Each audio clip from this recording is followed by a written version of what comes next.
የገቢዎች ሚኒስቴር ለከፍተኛ ግብር ከፋዮች ቅርንጫፍ ጽሕፈት ቤት አገልግሎት መስጫ የሚውል ህንጻ ግንባታ ለማካሄድ ከተመረጠው የመከላከያ ኮንስትራክሽን ኢንተርፕራይዝ ህንጻ ተቋራጭ ጋር የግንባታ ውል ስምምነት ተፈራረመ። በውል ስምምነት ፊርማ ላይ የገቢዎች ሚኒስትር አይናለም ንጉሴ፣ ገቢዎችና የመከላከያ ሚኒስቴር ለአገር ሉዓላዊነት ከፍተኛ ሚና ያላቸው ተቋማት መሆናቸውን ተናግረዋል። በውል ስምምነቱ መሰረትም በቀጣይ የሚገነባው ባለ 19 ወለል ህንጻ የመከላከያ ኮንስትራክሽን ኢንተርፕራይዝ በጥራትና በጊዜው ተገንብቶ እንደሚያስረክብ ያላቸውን ጽኑ እምነት አረጋግጠዋል። የመከላከያ ኮንስትራክሽን ኢንተርፕራይዝ ዋና ስራ አስፈጻሚ ብርጋዴር ጀነራል ሰጠኝ ዲኪሳ በበኩላቸው የገቢዎች ሚኒስቴር ይህንን ሀገራዊ ኃላፊነት ለተቋማቸው በመስጠቱ ከፍተኛ አክብሮት እንዳላቸው ተናግረው የመከላከያ ኮንስትራክሽን ኢንተርፕራይዝ የገቢዎች ሚኒስቴር የሰጠውን የህንጻ ግንባታ በከፍተኛ የስራ ዲሲፕሊን በመፈጸም በጥራትና በወቅቱ እንደሚያስረክብ ቃል ገብተዋል። በውል ስምምነት ፊርማው ላይ የመከላከያ ኮንስትራክሽን እና ከገቢዎች ሚኒስቴር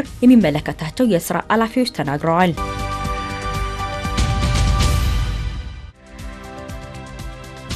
ክልሎች የሚተላለፈው የጋራ ገቢ መጠን በከፍተኛ ሁኔታ እያደገ መጥቷል አሉ የፌዴሬሽን ምክር ቤት አፈ ጉባኤ አገኘው ተሻገር። በገቢዎች ሚኒስቴር እና በማዕድን ሚኒስቴር ተሰብስቦ በቀመሩ መሰረት የሚተላለፈው የክልሎች ድርሻ በትክክል መድረሱን ለማረጋገጥ በተከናወነ የፋይናንስና ህጋዊነት ኦዲት ግኝት ላይ የውይይት መድረክ ተካሂዷል። በመድረኩ ላይ የመክፈቻ ንግግር ያደረጉት አፈ ጉባኤ አገኘው ተሻገር በሚኒስቴር መስሪያ ቤቱ የሚሰበሰበውን የጋራ ገቢ ማሻሻያ ከመደረጉ በፊት ክልሎች ከጋራ ገቢ የሚያገኙት ድርሻ 4.2 ቢሊዮን ብር ብቻ እንደነበር አስታውሰው አሁን ላይ መጠኑ በከፍተኛ ሁኔታ መጨመሩን አንስተዋል። እንደ አፈ ጉባኤው ማብራሪያ በ2017 በጀት ዓመት ብቻ ከጋራ ገቢ ለክልሎች የሚከፋፈለው ድርሻ 91.73 ቢሊዮን ብር ደርሷል። በተያያዘው 2018 በጀት ዓመት የመጀመሪያው 7 ወራት ብቻ ከ71 ቢሊዮን ብር በላይ ማከፋፈል መቻሉን በመድረኩ ተመልክተዋል። የውይይት መድረኩ በኦዲት ግኝት ሪፖርት ላይ በዝርዝር በመምከር የሀብት ክፍፍሉ ፍትሐዊና ህጋዊነትን ይበልጥ ለማረጋገጥ የሚያስችሉ ጉዳዮች ላይ ትኩረት አድርጎ መወያየቱን በመረጃው ተመላክቷል። ኮንትሮባንድ ለሀገራችን ከፍተኛ የኢኮኖሚ ውድቀት ስለሚያስከትል የኮንትሮባንድ መከላከል ላይ ሁሉም የበኩሉን ድርሻ እንዲወጣ ጥሪ ቀረበ። ጥሪውን ያቀረቡት በኢትዮጵያ ጉምሩክ ኮሚሽን የድሬዳዋ ቅርንጫፍ ጽሕፈት ቤት የደንበኞች ትምህርት ከፍተኛ ባለሙያ ሽመልስ አረጋ ሲሆኑ ኮንትሮባንድ መደበኛ የንግድ እንቅስቃሴን በማዛባት በአገራችን ላይ የሚያደርሰው ጉዳት ከፍተኛ ነው ብለዋል። መንግስት የሚያደርገው የኮንትሮባንድ መከላከል ስራዎች ላይ ሁሉም ማህበረሰብ የበኩሉን ድርሻ ሊወጣ እንደሚገባም ኃላፊው በመልእክታቸው አሳስበዋል። ባለሙያ ቅርንጫፍ ጽሕፈት ቤቱ ኮንትሮባንድን ለመከላከል ለደንበኞች እና ለማህበረሰቡ የተለያዩ ግንዛቤ ማስጨበጫ መንገዶች ትምህርት እየሰጠ መሆኑን አሳውቀው መጪው ትውልድ የታክስና የጉምሩክ ህጎችን በመገንዘብ በቀጣይ ወደ ንግድ ዓለም ሲሰማራ ህጋዊ እንዲሆን ለማስቻል በሁለተኛ ደረጃ ትምህርት ቤቶችና በዩኒቨርሲቲዎች የግንዛቤ ማስጨበጫ ስራዎችን በተሳካ ሁኔታ እየተሰጠ እንደሆነ አብራርተዋል።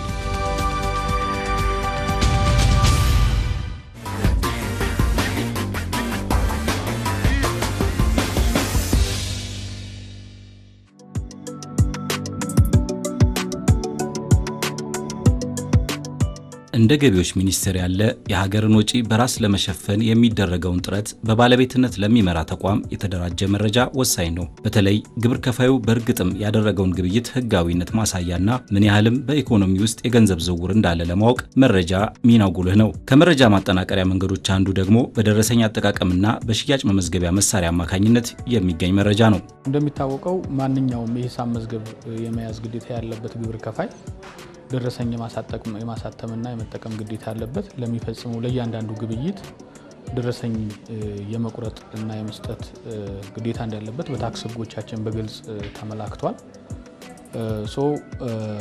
የማኑዋልም ደረሰኝም ሆነ ከሽያጭ መዝጊያ መሳሪያ የሚወጣ ደረሰኝ የመጠቀም ግዴታ አለበት ማለት ነው። ምናልባት በዋናነት የሚታሰበው ግብር ከፋዮቻችን የሽያጭ መዝጊያ መሳሪያ የመጠቀምና ከሽያጭ መዝጊያ መሳሪያ የወጣ ደረሰኝ ኢሹ የማድረግ ግዴታ እንዳለባቸው ነው። ነገር ግን በዘርፍ የማይገደዱ ይኖራሉ። በዚህ ጊዜ ማኑዋል ደረሰኝ የመቁረጥ ግዴታ አለባቸው ማለት ነው። ስለዚህ ጠቅለል አድርገን ስናየው የሽያጭ መዝጊያ መሳሪያ ከሽያጭ መዝጊያ መሳሪያ የሚወጣ ደረሰኝም ሆነ በማኑዋል መንገድ የሚዘጋጅ ደረሰኝ ከገቢ አሰባሰብ አንጻር ያለው ሚና በጣም የጎላ ነው ማለት ነው።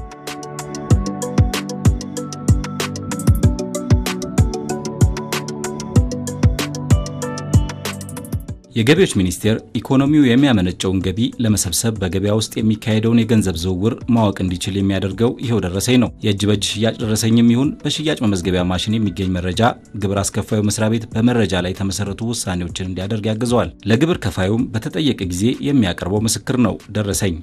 የመጀመሪያው የሚሆነው መረጃን መሰረት ያደረገ ፍትሃዊ የግብርና ታክስ ውሳኔዎችን ለመስጠት ያግዛል። ምክንያቱም ሁሉም ግብይቶች በደረሰኝ የሚፈጸሙ ከሆነ የተደራጀ መረጃ በአጠረ ጊዜና ወጪ በቆጣቢ በሆነ መንገድ ማግኘት የሚቻልበት ሁኔታ ስለሚኖር መረጃን ቤዝ ያደረገ የግብር ውሳኔ ለመስጠት ያግዛል ማለት ነው። ሌላው ግምታዊ አሰራርን ያስቀራል። ደረሰኝ በአግባቡ ኢሹ የሚደረግ ከሆነ ግብይቶች በደረሰኝ የሚፈጸሙ ከሆነ በግምት የሚደረግ ውሳኔን ያስቀራል ማለት ነው። በግምት ውሳኔዎች የማይሰጡ ከሆነ ደግሞ በገቢ ሰብሳቢውና በታክስ ከፋዩ መካከል መተማመኖች እንዲኖሩ ያደርጋል።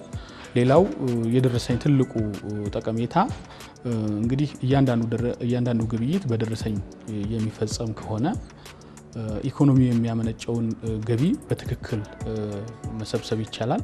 ግብር ከፋይ በግብር ከፋይነት ከተመዘገበ ጊዜ አንስቶ ሊያሟላ ከሚገባቸው ጉዳዮች ውስጥ የሚካተተው ደረሰኝ ግብር ከፋዩ የተለያዩ ቅድመ ሁኔታዎችን አሟልቶ አገልግሎቱን ሊያገኝ እንደሚችል ይታወቃል። እነዚሁ ቅድመ ሁኔታዎች ኃላፊነት በተሞላበትና የተደራጀ ማስረጃዎችን ማቅረብ እንደሚያስፈልግ እሙን ነው። ከቅድመ ሁኔታ አንጻር በሁለት ከፍለን ማየት እንችላለን። የመጀመሪያው የማኑዋል ደረሰኝ ህትመት ጥያቄ ለማቅረብ መሟላት የሚገባቸው ቅድመ ሁኔታዎች አሉ። ሁለተኛው ደግሞ ከሽያጭ መመዝገቢያ መሳሪያ ገዝቶ ለመጠቀም መሟላት የሚገባቸው ቅድመ ሁኔታዎች አሉ። ከማኑዋል ደረሰኝ አንጻር ቅድመ ሁኔታዎቹ እንደ ግብር ከፋዩ ያለበት ሁኔታ ይወሰናል። ያ ማለት ምን ማለት ነው? ኢንቨስትመንት ላይ ያለ ግብር ከፋይ ሊሆን ይችላል። ኢንቨስትመንት ላይ ሆኖ ግን በግንባታ ሂደት የተረፉትን ምርቶች የሚሸጥ ወይም ደግሞ የሙከራ ምርት የሚያደርግ ሊሆን ይችላል። ኖርማል የንግድ እንቅስቃሴ ውስጥ የገባ ህጋዊ ነጋዴ ሊሆን ይችላል። እነዚህ በሚሆኑበት ጊዜ እንደ ሁኔታው ቅድመ ሁኔታዎቹ ይለያያሉ ማለት ነው። ዓመታዊ ገቢው እሱ አንድ ነገር ነው። ሌላው ቫት ተመዝጋቢ መሆን አለበት። የቫት ሬጅስትሬሽን ሰርቲፊኬት ሊኖረው ይገባል። እሱ ነው።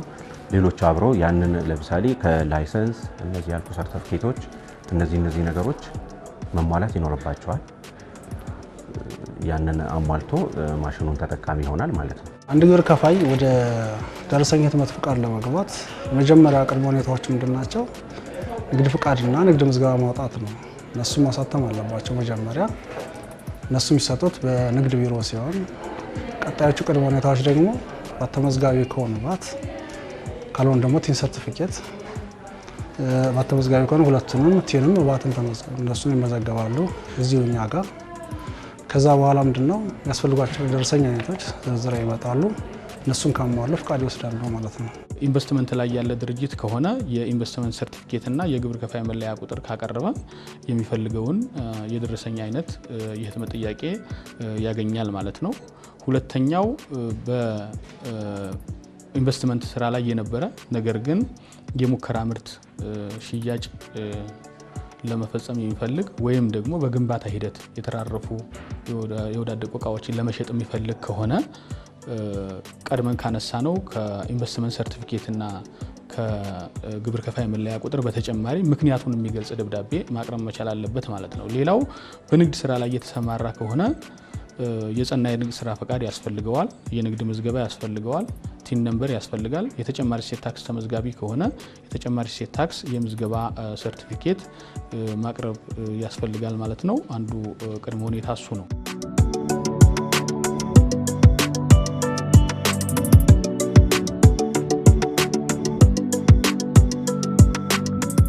የገቢዎች ሚኒስቴር ነባሩ ደረሰኝ በአዲስ አይነት ደረሰኝ ለመቀየር መወሰኑ ይታወቃል። ይህ ደረሰኝ ልዩ መለያና አቀራረብ ይዟል ተብሏል። በርካታ ጠቀሜታዎች ያሉት አዲሱ ደረሰኝን ለመጠቀም ሚኒስቴር መስሪያ ቤቱን ያነሳሱት ምክንያቶች ብዙ እንደሆኑ በተለያዩ ጊዜያቶች ባዘጋጀናቸው ፕሮግራሞች አሳውቀናል። የሐሰተኛ ደረሰኞች ስርጭት መብዛት ግን ዋነኛው ስለመሆኑ የአደባባይ እውነት ነው። ዋናው ዓላማ አንደኛው ከሐሰተኛ ደረሰኝ ስርጭት ጋር የተለያዩ አሁን በህግ ማስከበር ስራዎቻችን በምንሰራቸው ስራዎች አንደኛ ከአጠቃቀም ጋር የምናገኛቸው ዲፌክቶች አሉ።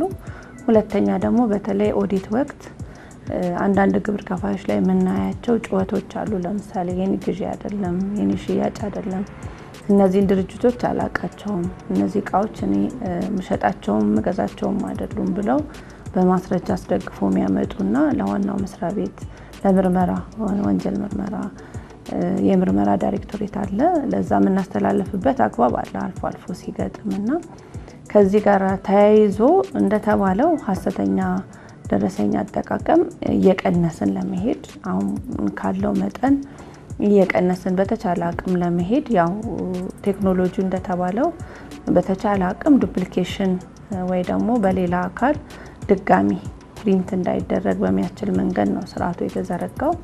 ያ አንድ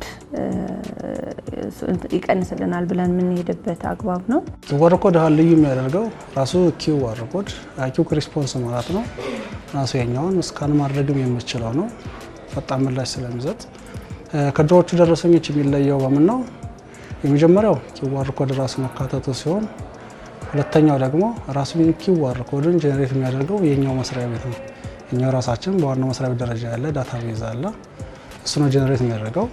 QR ኮድን ኮንትሮል የሚያደርገው እዚህ አጋጣሚ የኛው የራሳችን መስሪያ ቤት ነው ማለት ነው። ከዛ ባሻገር እንደተባለው ቴክኖሎጂውም ጊዜውም እየረቀቀ በመሄድበት ሁኔታ የተለያዩ አካላት ደግሞ ይሄን ከመምጣቱ ጋር ተያይዞ የተለያዩ መንገዶችን ሊሄዱ ይችላሉ። ግን እኛ በተቻለ አቅም ይሄን አሁን ላይ ቀጣይም አሁን ከገቢ ማሻሻያው ጋር አንድ ኢሹ አድርገን እንሰራበታለን ብለን ያዝነው እንደ ክፍል ይሄ አጠቃቀሙ ላይ አሁን እስካሁን የመጣንበት በተቻለ አቅም ያው ከካሽ ሬጂስተር ማሽን ነው ብዙ ጊዜ ኮንትሮል የምናደርገው ቁጥጥር የምናደርገውና ማኑዋል ደረሰኝ ይጠቀማሉ አይጠቀሙም የሚለው ያው ኦፕሽናል ስለሆነ የማሽን ማብራት ጠፍቶ ወይ ለእድሳት ገብቶ በተለያዩ መንገዶች አገልግሎት መስጠት ሲያቆም ነው ያንን የኪውአር ኮድ ማኑዋል ደረሰኙን ግብር ከፋዩ የሚጠቀመውና ያንን አንደኛ እንደ መደበኛ ሶሉሽን አድርጎ እንዳያየው ኖርማሊ ያው አሰራራችን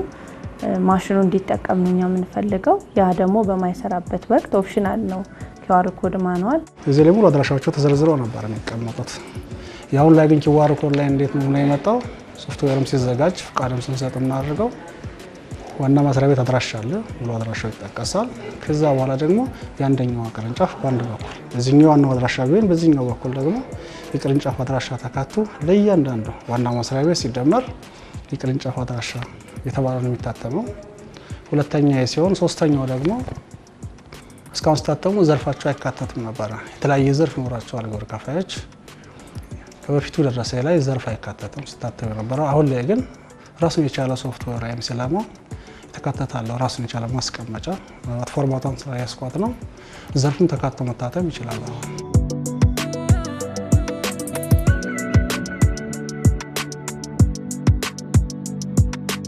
የዛሬውን ፕሮግራማችንን ለመቅረጽ የተገኘንበት በገቢዎች ሚኒስቴር የመካከለኛ ግብር ከፋዮች ቁጥር 2 ቅርንጫፍ ጽሕፈት ቤት አዲሱን ደረሰኝ በአገልግሎት ላይ ለማዋል ተልዕኮ ከወሰዱ ቅርንጫፎች አንዱ ነው። ይኸው ቅርንጫፍ ስራውን ከጀመረበት ጊዜ አንስቶ በርካታ እንቅስቃሴዎች እንዳደረገ ሰምተናል። በዚህም በርካታ ግብር ከፋዮች አዲሱን ደረሰኝ እንዲጠቀሙ ሆኗል ይላል ቅርንጫፉ። እንደኛ ቅርንጫፍ ጽሕፈት ቤት ያው እንደሚታወቀው አጠቃላይ ከታህሳስ ጀምሮ ይሄ አሁን 2018 ላይ ያቆመው የኪውአር ኮድ መጠቀም በፊት የነበረው ማኑዋል ደረሰኝ ከጥቅም ስራ ላይ እንዳይውል ተደርጓል። ከዚህ አንፃርም የኛ ቅርንጫፍ ጽሕፈት ቤት ሰፊ ስራ የተደረገበት ሁኔታ ነው ያለው። በዚህ ዙሪያ ላይ ያው ሰፊ የሆነ ጥረቶች ተደርጓሉ። ግብር ከፋዩም ዘንድ የነበረው አዲስ አሰራር አዲስ ሕግ ተከትሎ ከመምጣት ጋር ተያይዞ በተፈለገው ልክ ወደ መስመሩ ያለ መግባት ችግሮች መጀመሪያ አካባቢ ላይ ነበሩ። ከዛ ግን እንደ ቅርንጫፍ ጽሕፈት ቤት ምን ማድረግ አለብን? በተለይ የኛ ቅርንጫፍ ጽሕፈት ቤት ለየት የሚያደርገው ከተለያዩ ቅርንጫፍ ጽሕፈት ቤት መጥቶ የተዋቀረ ስለሆነ እነዚህን አድሬስ እንዴት እናደርጋለን የሚለው በተለያዩ ክፍለ ከተሞች ወደ 5 አካባቢ ክፍለ ከተሞች አሉን ግብር ከፋዮችና እነሱም በምን መልኩ አድሬስ አድርገን ወደዚህ ሲስተም እናስገባለን የሚል ስናየው መጀመሪያ ላይ ከቢሮ ቁጭ ብለን የምናደርጋቸው ቅስቀሳዎች ነበሩ። በተለያዩ የኛ የመረጃ ፍሰቶች ጥያቄያቸውን እንዲያቀርቡ የምናደርግበት አግባብ አለ። ሁሉም ሳይቶቻችን ላይ የምንገልጽበት ሁኔታ ነበረ። መረጃ ማስተላለፊያ አማራጮች ጥሪ ያደረግንበት ሁኔታ ነው ያለው። እንደ ቅርንጫፍ ወደ 3698 ግብር ከፋዮች ወደዚህ ስርዓት ይገባሉ ብለን ነበር በቅድ ይዘን የተነሳ ነው።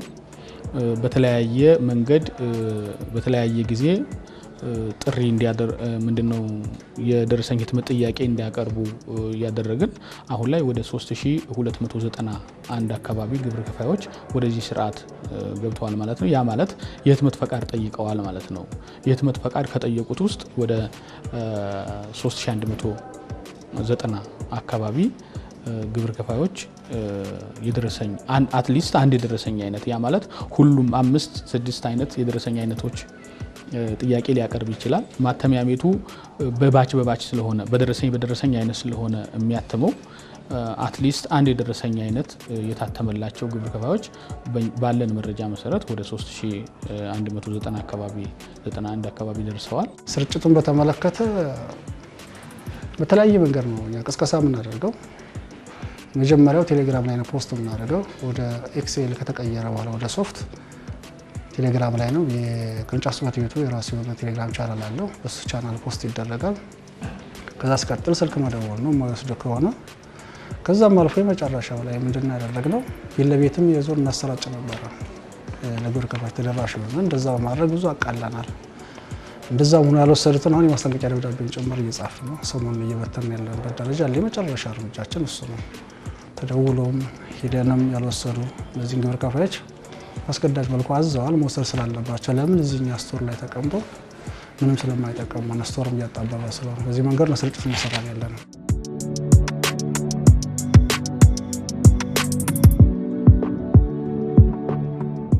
ደረሰኝ መጠየቅና መጠቀም ሀገር በወጉ ማግኘት የሚገባትን ገቢ እንድታገኝ ያስችላል። በዚህም ግብር ከፋዩም ይሁን በንግድ ልውውጡ ተጠቃሚ የሆኑ ሁሉ ደረሰኝ የመጠየቅ ልምምድ እንዲኖር ሚኒስቴር መስሪያ ቤቱ በየወቅቱ ጥሪ ሲያስተላልፍ ቆይቷል።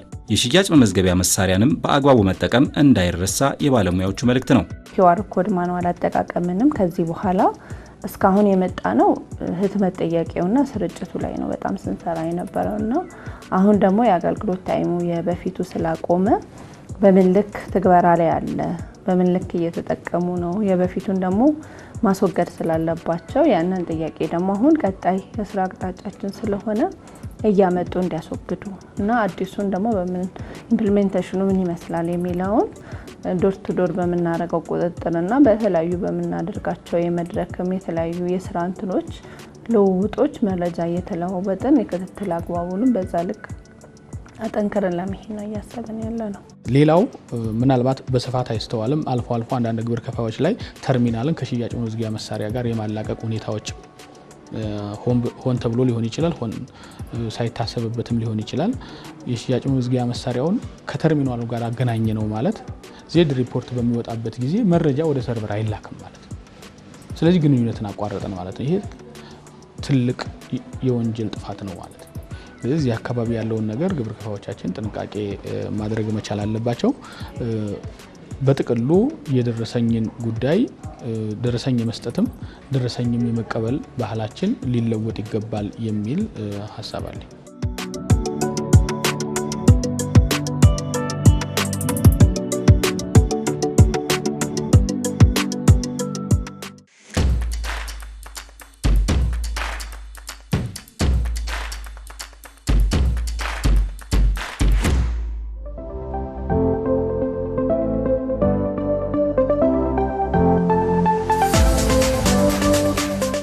የውሎ አበል በመመሪያው መሰረት በገደብና ያለ ገደብ ከታክስ ነፃ ከተደረጉት ውስጥ የሚመደብ አይነት ነው። ስለዚህ ስለ ውሎ አበል ስናነሳ በገደብ ከታክስ ነፃ ስለተደረጉና ያለ ገደብ ከታክስ ነፃ ስለተደረገ የውሎ አበል የምናነሳ ይሆናል ማለት ነው። በቅድሚያ በገደብ ከታክስ ነፃ የተደረገውን ብንመለከት ለምሳሌ ማንኛውም ድርጅት ስራ አስኪያጅ ወይም ምክትል ስራ አስኪያጅ ከመደበኛ የስራ ቦታው ከ25 ኪሎ ሜትር በላይ ርቆ በመሄድ ለሚያከናውነው ስራ ለመኝታ፣ ለቁርስ፣ ለምሳ፣ ለራት ለመሳሰሉ ወጪዎች የሚከፈል ነው ውሎ አበል ሲባል። ስለዚህ በዚህ መልኩ የሚከፈል ውሎ አበል ከታክስ ነፃ የሚደረገው በቀን 1000 ብር ወይም የደሞዙን 5% ከሁለቱ ከፍተኛውን ባልበለጠ እንደሆነ መመሪያው ላይ በግልጽ ተደንግጎ እናገኛለን። ይሄ ማለት ምንድነው? ለምሳሌ የስራ አስኪያጁ ደሞዝ 50 ሺህ ብር ቢሆን በቀን 1000 ብር ይሻላል ወይስ የ50 ሺህ ብር 5% 2500 ብር ይመጣል። ስለዚህ ከሁለቱ ከፍተኛው 2500 ብር ስለሆነ የስራ አስኪያጅ በቀን 2500 ብር እየተከፈለው ስራውን ቢሰራ ከታክስ ነፃ ይሆናል ማለት ነው። እዚህ ጋር ግን ማንሳት የሚኖርብን ነገር ምንድነው? ከ2500 ብር በላይ ወይም በቀን 1000 ብር ወይም ከደሞዙን 5% በላይ መክፈል አትችሉም የሚል አይደለም ድንጋጌው። ከዚህ በላይ የሚከፈል ከሆነ ግን ታክስ ይከፈልበታል ነው። ስለዚህ ከዚህ ጊዜ ድረስ ያለውን ከታክስ ነፃ ያደርገዋል ማለት ነው። ይሄ እንደተጠበቀ ሆኖ ግን የደረሰኝ የአልጋ ውሎ አበል በደረሰኝ የሚወራረድባቸው ሁኔታዎች አሉ። እንደዚህ በሚሆንበት ጊዜ ለአልጋው የተከፈለው ክፍያ ከታክስ ነፃ መሆኑ እንደተጠበቀ ሆኖ ለቁርስ፣ ለምሳ፣ ለራት እና ለመሳሰሉ ወጪዎች የሚከፈለው ውሎ አበል ከታክስ ነፃ ሊሆን የሚችለው በቀን 600 ብር ወይም የደሞዙን 3% መሆን እንዳለበት ያስቀምጣል ማለት ነው። ስለዚህ በገደብ ከታክስ ነፃ የሚያደርገው ይሆናል በዚህ አግባብ ማለት ነው።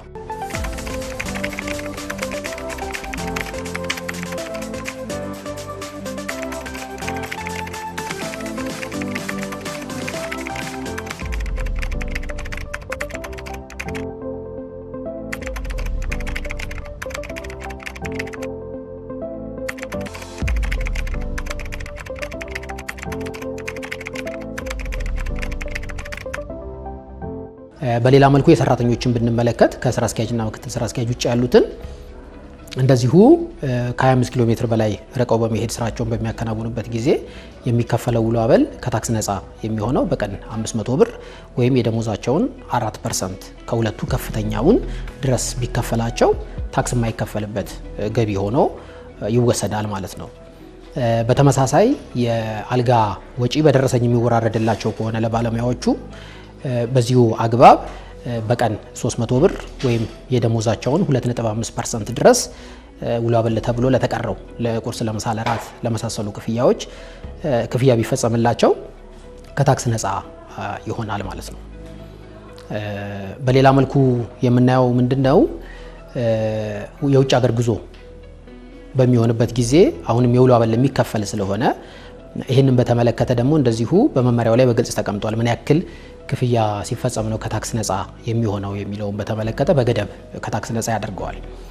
የሚኒስትሮች ምክር ቤት የውጭ ሀገር ጉዞ የውሎ አበልን በተመለከተ ያወጣው መመሪያ አለ። እዛ መመሪያ ላይ ለከፍተኛ ኃላፊዎች፣ ለኃላፊዎች እንደዚሁም ለመንግስት ሰራተኞች ብሎ ያስቀምጣል። ስለዚህ ለመንግስት ሰራተኞች ተብሎ የተቀመጠውን መጠን ልክ እንደዚሁ ለግል ድርጅት ሰራተኞች ከስራ አስኪያጅና ምክትል ስራ አስኪያጅ ውጭ ላሉ ሰራተኞች በዶላር በዩሮ ብሎ አስቀምጧል መመሪያው። እዛ ላይ የተቀመጠውን መጠን ልክ ለሰራተኞች የተቀመጠውን ለመንግስት ሰራተኞች የተቀመጠውን ልክ ቢከፈላቸው ከታክስ ነፃ እንደሆነ ያስቀምጣል። ለስራ አስኪያጅና ምክትል ስራ አስኪያጅ በሚሆንበት ጊዜ ግን ለመንግስት ሰራተኞች ተብሎ የተቀመጠው መጠን ላይ 20% ተጨምሮበት ቢከፈላቸው ከታክስ ነፃ እንደሆነ ያስቀምጣል። እዚህ ላይ አንድ ምሳሌ ብንወስድ የባንግላዴሽ ላይ ለመኝታና ለቁርስ ተብሎ የተቀመጠ ዶላር አለ። ከዛ ለምሳ ለራት ተብሎ ደግሞ የተቀመጠ ዶላር አለ። በጥቅሉ ስንወስደው በቀን 140 ዶላር ነው የተቀመጠው። ለማን ነው ይሄ? ለመንግስት ሰራተኞች ተብሎ የተቀመጠ። ስለዚህ አንድ የግል ድርጅት ሰራተኛ ባንግላዴሽ ለስራ ጉዳይ ቢሄድ እና በቀን 140 ዶላር ቢከፈለው ከታክስ ነፃ ይሆናል ማለት ነው። ነገር ግን ይህንን የመስክ ጉዞ ያደረገው ስራ አስኪያጅ ወይ ምክትል ስራ አስኪያጅ ቢሆን የ140 ዶላርን 20% ተጨምሮለት ወደ 28 ዶላር አካባቢ ይመጣል። ስለዚህ በጥቅሉ 168 ዶላር በቀን ውሎ አበል ቢከፈለው ከታክስ ነፃ ይሆናል ማለት ነው። እዚህ ጋርም ደግሜ ማንሳት ያለብኝ ይሄንን አሁን ያነሳናቸው ቁጥሮች የሚያስረዱን ከዚህ በላይ ውሎ አበል መከፈል የለበትም የሚል እንድምታ አይደለም ያላቸው። እስከዚህ ጊዜ ድረስ እስከ ገደቡ ጊዜ ድረስ የሚከፈል ክፍያ ከታክስ ነፃ እንደሆነ፣ ከዚህ በላይ ከተከፈለ ግን ታክስ ይከፈልበታል የሚል አተያይ ያለው መሆኑን ግልጽ ማድረግ የሚያስፈልግ ስለሆነ ነው ደግሜ ያነሳሁት።